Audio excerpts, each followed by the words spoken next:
Hello guys, in this video I'm going to show you how to edit your profile on the Tezenis application. But first I just want to mention, don't forget to subscribe to my channel because at 10,000 subscribers I am going to show you my whole YouTube revenue statistics and growth strategy, how to make money online. Now let's jump into it. First of all, open the application on your phone, then tap on the profile button down below in the right side of the screen and then click on My Details. Here, if you tap on this button in the right side, you can edit your basic details, including your title, name, phone number, and your birth of date. Then you should tap on this arrow at the top of the screen. You can also change your password and your email address.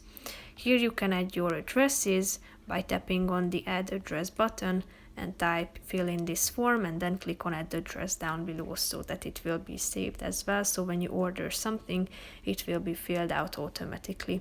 So that's pretty much it for this video, guys. See you in the next one. Bye bye.